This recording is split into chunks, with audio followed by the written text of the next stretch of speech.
Thank you so much, all of you students present here at this time. I am Dayanidhan before you. Today, this is a very great day. It is said, mother is the first teacher and father is the source of energy. So always remember, never ever neglect your parents. और इसी बीच में एक बहुत ही प्रतिभागी धनी, एक अपने में पर्सनैलिटी रखने वाली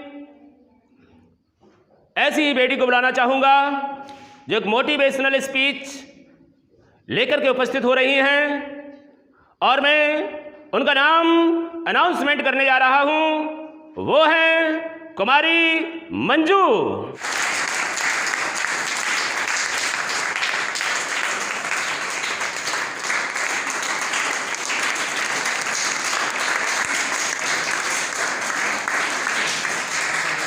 firstly good morning all of you. Good morning. तो मैं आज आपके समक्ष एक जुनून पैदा करने वाला स्पीच रखने जा रही हूँ। तो मैं कहना चाहूँगी कि एक अभी कुछ दिन पहले एक दोहा चला था, क्या सुनाना चाहूँगी कि अब तो अपना खून भी करने लगा कमाल, बोझ समझ माँ बाप को घर से रहा निकाल रे भैया, घर से रहा निकाल। माँ की ममता बिक रही, बिके पिता का प्यार, मिलते हैं बाजार में वफा बेचते यार रे भैया, वफा बेचते यार। सो बताना चाहूँगी ये दोहा उस टाइम चला था कुछ दिन पहले। ये दोहा क्यों चला था? क्योंकि आजकल हम अपने समाज में देख रहे हैं माँ बाप की कोई कद्र नहीं करते हैं, जबकि 9 महीना मेरी माँ ने मुझे अपनी कोख में रखा, सारे एहसान भूल गए उस माँ के, सारे एहसान भूल गए। तो कहना चाहूँगी अगर हर पल में खुशियाँ देती है माँ, कि हर पल में खुशियाँ देती है माँ, लाख बुरी हो अपने जीवन से ज़िंदगी देती है माँ, लाख बुरी हो अपने जीवन से ज़िंदगी देती है माँ। अरे भगवान क्या है, भगवान को नहीं अपनी माँ को याद करो, क्योंकि एक भगवान को भी जन्म देती है माँ। और कहना चाहूँगी माँ, आज का सिर्फ और सिर्फ टॉपिक माँ और पिता है, क्योंकि हम लोग देखते हैं माँ बाप हमारे लिए क्या कुछ नहीं करते। अगर एक बच्चा भूखा हो तो माँ अपने बच्चे को पहले भोजन देगी, बाद में बचा हुआ टुकड़ा अपना पेट भरेगी टुकड़ों से। लेकिन हम लोग उस माँ के एहसान सारे के सारे भूल जाते हैं। क्यों नहीं उस माँ की कद्र करते हैं? अरे 9 मास गर्भ में रखती है अमृत सा दूध पिलाती है, कि 9 मास गर्भ में रखती है अमृत सा दूध पिलाती है, गीले में खुद सो जाती है, सूखे में हमें सुलाती है। वो कौन होती है? वो एक माँ कहलाती है, वो एक माँ कहलाती है।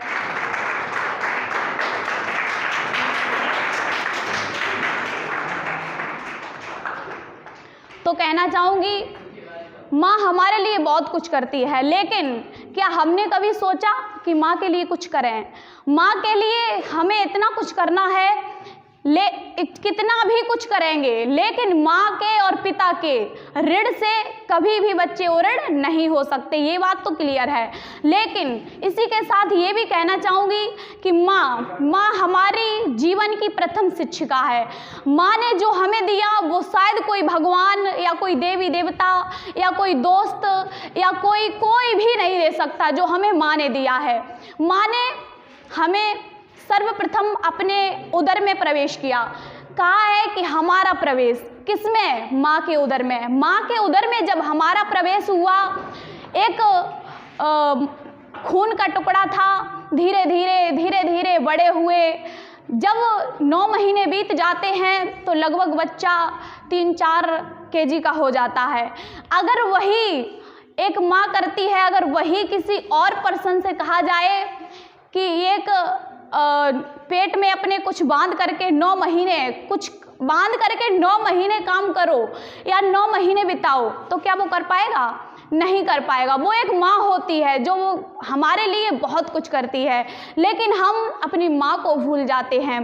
तो कहना चाहूँगी कि एक बेटा अगर कहीं जाता है बाहर तो बीवी कहती है कि बड़ा बेटा कहता है मेरे लिए बढ़िया सी गाड़ी लाना, और बीवी कहती है मेरे लिए बढ़िया सी साड़ी लाना। लेकिन माँ क्या कहती है? मगर माँ ये कहती है कुछ भी न लाए, मेरा लाल वापस मेरे घर को आए, मेरा लाल वापस मेरे घर को आए। वो माँ होती है, वो माँ की ममता होती है जो कहती है कि मेरे लिए मेरा बेटा कुछ भी ना लाए। बीवी कहती है कि मेरे लिए मेरा पति कहीं जा रहा है तो साड़ी लेकर के आए, निशानी हो जाएगी कि मेरा पति आगरा गया था तो मेरे लिए वहाँ से ये साड़ी लेकर के आया। भाई कहता है, बेटा कहता है भाई मेरे लिए बढ़िया सी गाड़ी लेकर के आना, लेकिन माँ कुछ नहीं मांगती है। माँ सिर्फ और सिर्फ क्या मांगती है कि जैसा जा रहा है मेरा लाल वैसा ही मेरे सामने वापस आए। ये होती है माँ की ममता, ये होती है माँ की ममता। लेकिन हम लोग भूल जाते हैं, ऐसा नहीं करना चाहिए, क्योंकि माँ हमें बहुत कुछ देती है। और पिता की अगर बात करें तो पिता हमारे जीवन में बहुत महत्वपूर्ण योगदान निभाते हैं, क्योंकि अगर आपने देखा होगा कि एक बच्चा अगर पिताजी पढ़े नहीं हैं तो वो 100% यही अपना काम करेंगे कि हम अधिक से अधिक अपने बच्चों को पढ़ा पाएँ। लेकिन बच्चे क्या होते हैं, स्कूल में जाते हैं, अपने माता पिता की तरफ गौर नहीं करते हैं कि हमें क्या करना चाहिए। हमारे माता पिता कितनी मुसीबतों का सामना करके हमारे लिए पैसा इकट्ठा करते हैं, हमें स्कूल भेजते हैं, इतनी महंगी फीस, स्कूल की फीस देते हैं, लेकिन उन माता पिता की ओर गौर नहीं करते और हम मौज मस्तियाँ करते हैं स्कूल में जाकर के। ऐसा नहीं करना चाहिए। और कहना चाहूँगी कि आजकल के नवयुवक जो माता पिता को वृद्धाश्रम में भेजने का काम करते हैं, ऐसा नहीं करना चाहिए, क्योंकि सरकार ने भी मजबूरी के कारण ही वृद्धाश्रमों को खुलवाया है। जब बच्चे अपने माँ बाप की सेवा नहीं कर पाते हैं, जब उन्हें ताड़नाएं देते हैं, वो कष्ट देते हैं, तो इसीलिए सरकार ने वृद्धाश्रम को खोला है, ताकि उन माता पिताओं का, उन बुजुर्गों की भी सेवा हो सके। इसीलिए सरकार ने वृद्धाश्रमों को खोला है। सरकार को कोई शौक नहीं है वृद्धाश्रम खोलने की, लेकिन इन बुजुर्गों की दशा को देख करके सरकार ने भी वृद्धाश्रमों को खोला है। तो कहना चाहूँगी, माँ की सेवा हमें तन मन धन से करनी है। और कहना चाहूँगी कि माँ के समान संसार में कोई गुरु नजर नहीं आता, माँ के समान संसार में कोई गुरु नजर नहीं आता। माँ हमारे जीवन की प्रथम शिक्षिका है, इस बात को लोग भूल जाते हैं और पता नहीं कौन कौन से देवी देवताओं को मानते हैं और माँ को भूल जाते हैं। और कहना चाहूँगी कि माँ के समान संसार में कोई गुरु नजर नहीं आता। जब जब जीव जगत में आता, तब तब उसको मिलती माता, तब तब उसको मिलती माता। इस संसार में कोई भी व्यक्ति बिना माँ के पैदा नहीं होता है। तो कहना चाहूँगी कि जब जब जीव जगत में आता है, तब तब उसको माता मिलती है।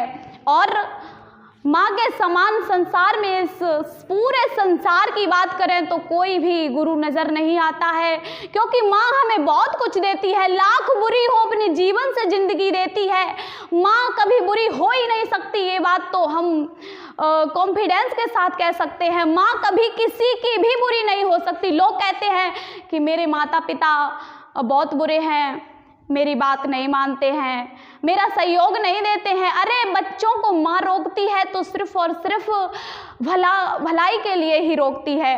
बच्चे अगर कोई गलत कदम रखते हैं तो माता पिता रोकते हैं, लेकिन बच्चों को वो माता पिता की बात बहुत ही बुरी लगती है। तो ऐसा नहीं लगना चाहिए ना। तो कहना चाहूँगी माँ की सेवा तन मन धन से करें। और इसी के साथ अपनी वाणी को विराम देना चाहूँगी और सभी से कहना चाहूँगी कि अपनी माता और पिता की सेवा तन मन धन से करें और अपना जीवन यापन करें।